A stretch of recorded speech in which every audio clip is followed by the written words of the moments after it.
Miren mi gente, esto está pasando aquí en Florida. Son cientos de acres de cultivo que se echaron a perder. Son demasiados que realmente no puedo caminar todo eso porque es mucho. I don't understand, MAGA. Why aren't you guys in these fields in Florida? It's super weird. You guys need to get in these fields. This is your dream, not ours, MAGA. Get in these fields and pick the food. I'm so confused where you all are at. You guys are, and believe me, I've done the research. You're all not college educated. This is where you guys should be at. You said a job is a job. That's what you guys said. You said that immigrants were taking our jobs. So you guys need to get in these fields and pick the damn fruit and vegetables. You wanted this. Where are you at? I don't understand why you guys aren't picking all the fruit in the fields. Get in there and get our food. Never thought I was going to lose this much money this fast. Jim is a Republican who voted for Donald Trump 3 times. How do you feel about your vote for Donald Trump now? Well, I feel like perhaps I should have considered some other options. The past 2 years, Jim has been selling honey to the federal government, which then provides it to schools and food banks. But after Donald Trump took office, the USDA cut those programs suddenly as part of the federal government's effort to streamline spending. For a lot of other local farmers around here, it was a major source of reliable revenue. For me, it's going to cost me around $150,000 a year. $150,000. Yeah, roughly 50% of my revenue. That's a huge hit. That's a massive hit. Hey guys, welcome back to Echo Room Vibes, where we don't just spill the tea, we irrigate the roots. I hope you are staying hydrated, rested, and surrounded by people who see your full humanity. And major appreciation to the video originators and stitchers who brought this story to light. Without you, the truth wouldn't make it past the noise. So guys, let's get into it. I'll be back for more commentary. Since taking office, my administration has launched the most sweeping border and immigration crackdown in American history. I've been involved in dairy farming my entire life. I grew up on this farm. This is the farm my parents came to when they emigrated here to the United States, and I've been here ever since. For 30 years, I've been hiring foreign-born people because there's not enough domestic people that want to come and work here. We've built an economy that relies on people, but we have a public policy that demonizes them. And to my way of thinking, that just doesn't make any sense. I think the changes that the administration and that Congress needs to make is to have some easier path to permanent resident status so that they've got legal status to be in this country and to be doing the work, so that they can travel back and forth without worrying, both on our local roads but also back and forth to get back home. Can agriculture work without them? Absolutely, 100% no, it cannot. We're deporting immigrants, but they're the ones who pick the fruits and vegetables upon which the Florida economy depends. But I have a solution. We're changing the law so children can go to work in the fields. That's the end of an empire. That's what happens. And no one says boo. 14-year-olds will now be eligible to work until I think 9 at night. I mean, all kinds of things that the law forbade for children before. We're going to have child labor. And it's going to be good because, you see, you can pay the children as little as you got away with paying those immigrants. Jesus Christ. How many symptoms do you want to see before you go to the doctor? How many things are you going to face before you realize you got a different problem than the one you thought you had? Welcome back, guys. So here's the picture. A Florida farmer stands in front of acres of rotten crops. He's confused, he's frustrated, and above all, he's alone. The immigrant workers who used to fill the fields are gone, deported, scared, or forced into the shadows. And now, the strawberries, tomatoes, and peppers are dying on the vine, literally. This farmer's not new to the game either. He's a generational grower. His parents immigrated here but down root and built a farm that fed entire communities. For 30 years, he's hired immigrant labor because, as he said plainly, there's not enough domestic people that want to come and work here. And that is the contradiction, isn't it?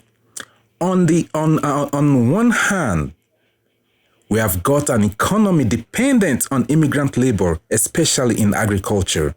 On the other hand, we've got a public policy agenda that targets, criminalizes, and removes the very people we rely on to put foods on our plates. You can't build a food system on migrant labor and then celebrate their deportation like it's a win. That's not patriotism, that's delusion. The farmer said it best himself. We have built an economy that relies on people, but we have a public policy that demonizes them. That contradiction isn't just cruel, it's unstable. And now the cracks are showing. Now let's get didactic for a minute. In 2021, Florida passed a series of anti-immigrant laws designed to create what some called a hostile environment. The logic was, make life hard for the undocumented workers and they will leave. Spoiler alert, they did. But the crops didn't stop growing. You can't build an industry that requires thousands of hands and then clap when those hands are handcuffed or deported. This isn't just a Florida problem, it's a national case study in policy backlash.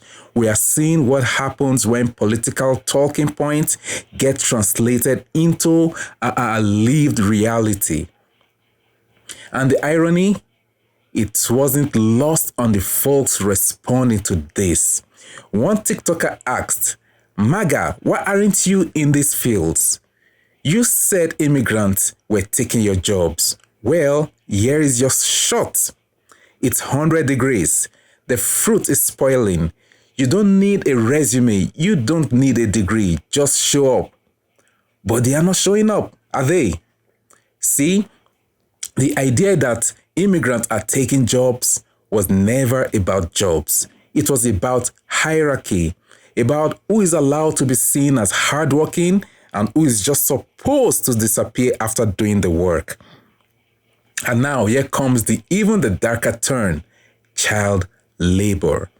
In the absence of adult immigrant workers, some policymakers are proposing to lower the legal working age. Yes, you heard that right. 14-year-olds working until 9 p.m. in the fields. That's not just a red flag, that's a crisis.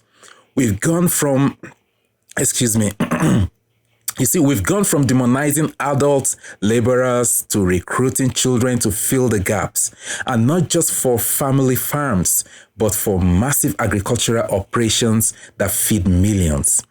If your policies drive out skilled adult workers, and your solution is to put kids in those positions for lower wages, you are not solving a labor shortage. You are recreating the logic of exploitation, just dressed up in patriotism and paperwork. There is a phrase from one of the stitched responses that hit me hard.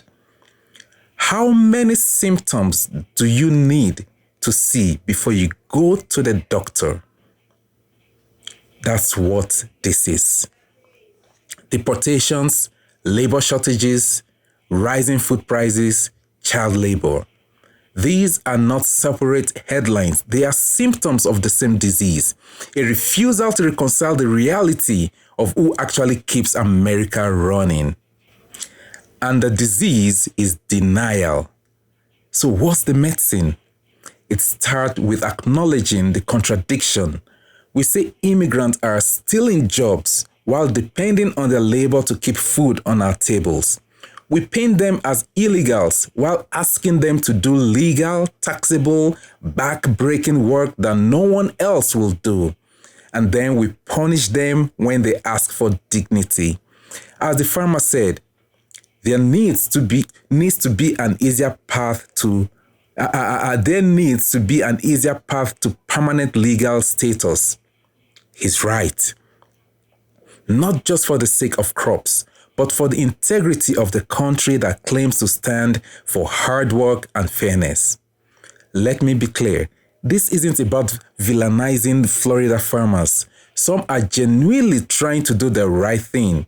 It's about what happens when fear-driven policy collides with economic reality, and what happens when voters buy the lie and then can't buy groceries.